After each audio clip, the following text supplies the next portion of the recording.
Hey all, my name is Samuel Ferguson. Thank you so much for taking the time to watch my video about the kind of safe space and space of difference that I want to create within my classroom moving forward and some of the ways that I would go about doing that. And so during this process, where I started was with my personal theory, and I took two terms from my personal theory that I talked about and applied them as kind of like goals for my space of difference. And the two terms that I chose were equity and empowerment. The reason I chose equity is because it's my belief that not every student comes to the classroom with equal opportunity.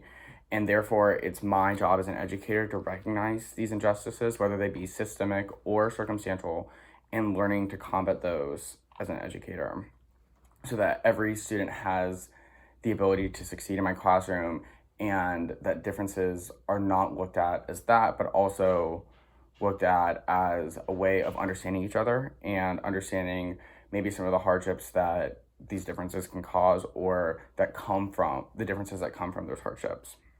The other word that I chose was empowerment because for me as a music educator, that is what I want my students to take away from my classroom when they leave.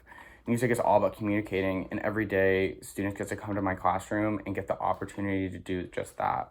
And that isn't just limited to maybe the creation of music necessarily. I think that can go even more broader to like the musical skills that they'll acquire. Like, for example, learning rhythm doesn't just help students play in time or play with each other in the orchestra or any other musical setting, but also it can teach things like dance and different ways of expressing yourself through the body or other various things. I think that music offers a unique opportunity to highlight the differences between us and doesn't place them in a hierarchy system like a lot of other classrooms do as far as like grading and other things like that. And so I want students to feel empowered by embracing their differences when they come to my classroom.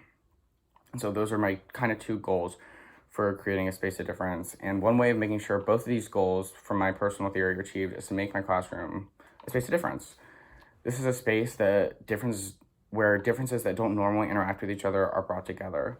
Spaces like these go further and that their structures and designs are used in a way to strengthen the overall body of the group. And so spaces like these are important in our schools because they serve to be places of comfort for marginalized groups. They help educate others as far as differences that they may not be familiar with. And I think they also fuse innovation with a goal for active learning, which is important in the modern educational classroom. Examples of spaces of differences on our own campus include places like the Reflection Room, the Intersectionality Room at Tate, our own LGBTQ Resource Center, and even places you wouldn't expect like the Health Promotion Center.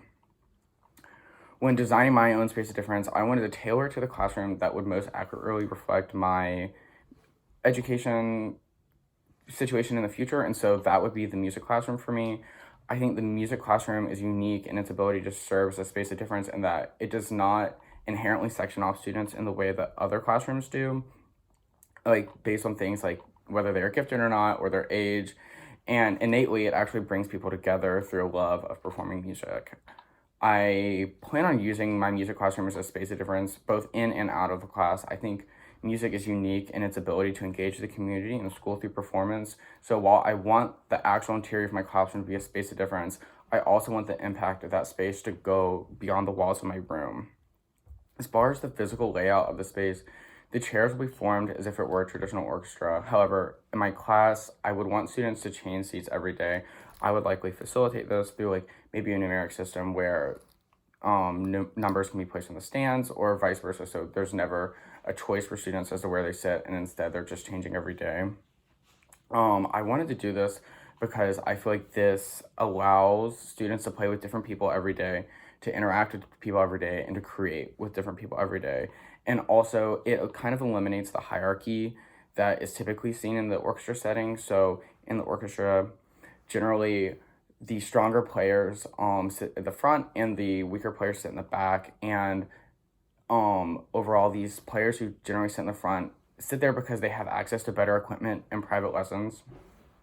And I feel like this system is flawed, at least for the high school setting, because students who sit in the back feel discouraged because there's like a spatial awareness of their progress in the course and also how they feel like their creation is being judged. And so I feel like that can lend itself to things like behavior issues or a lack of intrinsic motivation and things like that. And so I feel like by eliminating that hierarchy, I think it will give more opportunity for all students in the classroom and help fight some of the systemic reasons why some of those students end up in the back of the orchestra. And also, I think it just forces students to be more adaptable as far as where they are and who they play with. Another special part of the music classroom that I've seen is the practice room. I think that these can have a large variety of function, and they can bring students together in a space of difference that student can have ownership of. In a way, I think that I could do that as an educator is to facilitate a way for students to book these additional rooms so that they can use them for how they like, whether that be like an unofficial club or a gathering or any kind of sort of thing. I think autonomy of that space and ownership of the classroom as a whole would help allow itself to a greater expression when it comes to my classroom and how they feel in that space. Something else that is important for me as far as the layout of my classroom is that I would like my classroom to be labeled as a safe space within the school. A lot of music students find homage in the fine arts wing and the music classroom in general, and so I think a public display of that not only lets students know that I as an instructor support them and however they choose to express themselves, but that also that other students will be held accountable to expressing support for those students. And building off expression, I think an important way of how students in the music classroom express themselves is the repertoire they play. And therefore, I think it's really important for me as an educator to never tokenize any culture or religion when choosing music.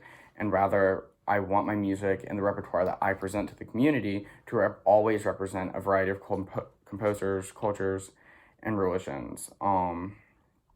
And I think it's also my personal opinion that if playing a piece that's I don't have any ownership over that culture or religion, I feel like it's important for my students to have the option and autonomy to be standard bearers for their own cultures and religions, so that, again, going back to this sense of ownership in space, I think that that's important when developing a space of difference so that students feel that they, as individuals, have the ability to communicate with each other.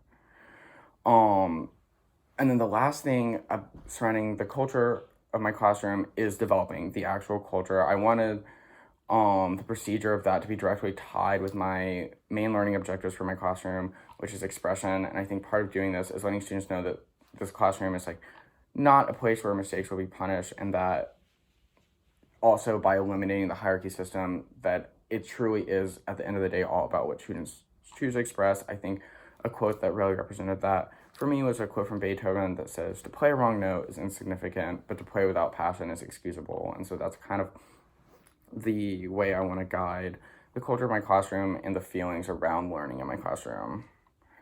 How this all ties back to my two values for my personal theory is that I believe, at least as far as the seating thing goes, that serves to combat inequity through distributing leadership positions to all and not just those who can pay to have access to them. Also, choosing repertoire that is representative of an entire body of students versus like a very Eurocentric kind of thing that a lot of orchestras get trapped in is really important, so that the space of difference that goes on within my classroom is also presented to the community. That also includes public displays of support, like being a safe space and other things like that. And I feel also that giving students equal footing and giving them the tools to empower themselves through music is exactly what I want the goal of my music classroom to be. When the classroom is facilitated in a way where learning is prioritized for all learners, then those who learn will lend itself to empowering those students to communicate through music and beyond. So sorry it was a little longer than 3 minutes, but thank you for listening and or reading.